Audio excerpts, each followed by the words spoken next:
जय भीम साथियों, यह वीडियो है बाबा साहेब को अपने मसीहा मानने वाले साथियों के लिए जो बाबा साहेब का सपना पूरा करने में लगे हैं। तू कितना भी पढ़ ले, लोग तुझसे पहले तेरी जाति पूछते हैं।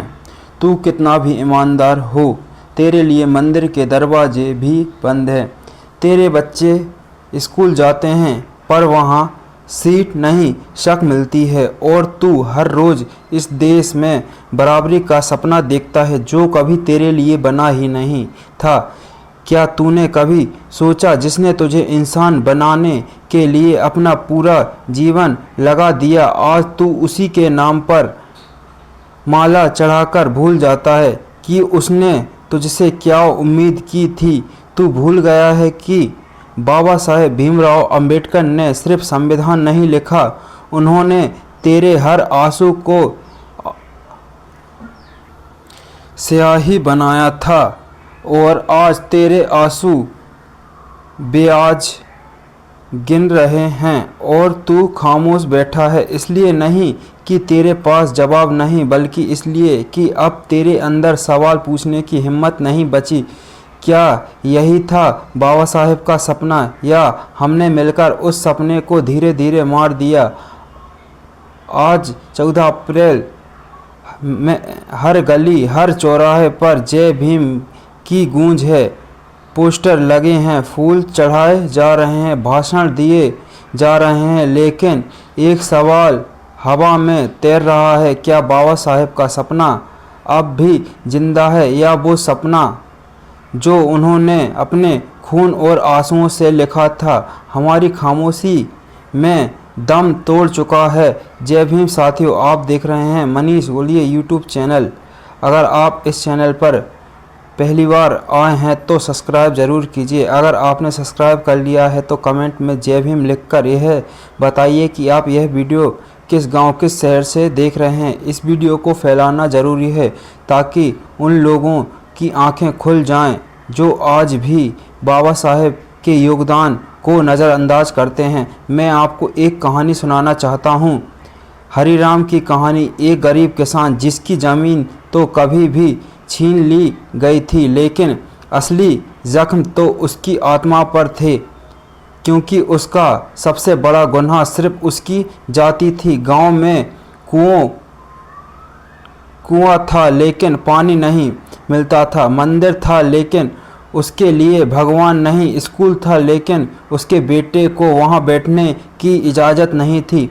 एक दिन जब उसके बेटे ने मास्टर से पूछा कि मास्टर साहब, मैं सबसे पीछे क्यों बैठता हूँ, तो मास्टर गंदी मुस्कान देते हुए कहा, तेरी जाति ही गंदी है।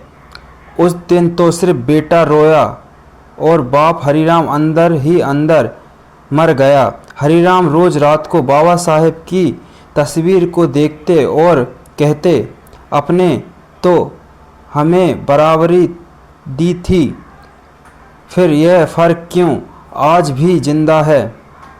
उसने बेटे को पढ़ाया, भूखे रहकर भी पढ़ाया। उसने कहा, बाबा साहेब ने कहा था कि शिक्षा ही मुक्ति है, लेकिन जब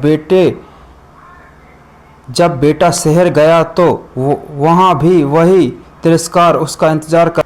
ओ आरक्षण वाले, तू बस नंबर से पास हुआ है। हर ताना हर गली उसे बता रही थी कि बदल गया है वक्त बदल गया है हालात, लेकिन सोच आज भी वही की वही है। एक दिन बेटे ने फ़ोन पर कहा, बाबा मैं हार गया, यह लोग हमें कभी इंसान नहीं समझेंगे। हरिराम चुप था, लेकिन उसकी आंखों में वह चुप्पी चीख चीख कर कह रही थी।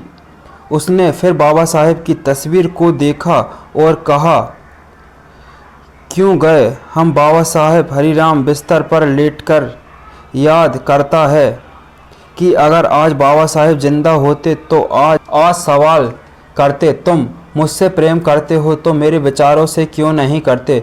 तुम मुझ पर माला चढ़ाते हो लेकिन मेरी सीखों को ज़मीन पर क्यों गिरा देते हो।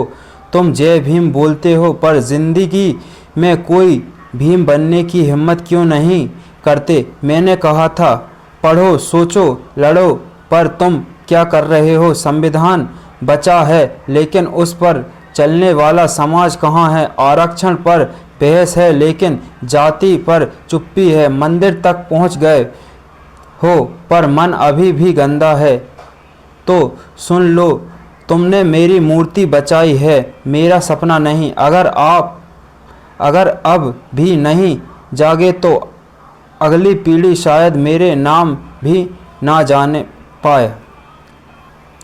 अब तुम ही अंबेडकर हो, उठो, समझो और बदलो। अंबेडकर को याद करते करते हरिराम जो जाता है पर आपको कई सवालों के घेरे में छोड़ जाता है कि अंबेडकर का जो सपना टूटा है उसका जिम्मेदार कहीं मैं तो नहीं। अपने अंतर्मन में झांकना और कमेंट में जवाब देना। अगर आपकी रगों में अन्याय के खिलाफ आग जलती है, अगर आप बाबा साहेब भीमराव अंबेडकर जी के सपने को सिर्फ सुनना नहीं जानना भी चाहते हैं तो आप अकेले नहीं हैं। हम भी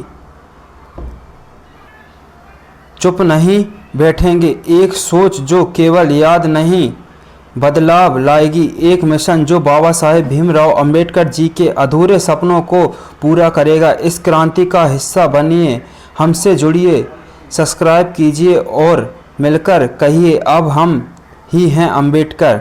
यह जिम्मेदारी हम आपके ऊपर छोड़ते हैं कि आप इस वीडियो को शेयर करें। बाबा साहेब भीमराव अंबेडकर जी के सपने को बचाते हैं, यह नहीं। जय भीम।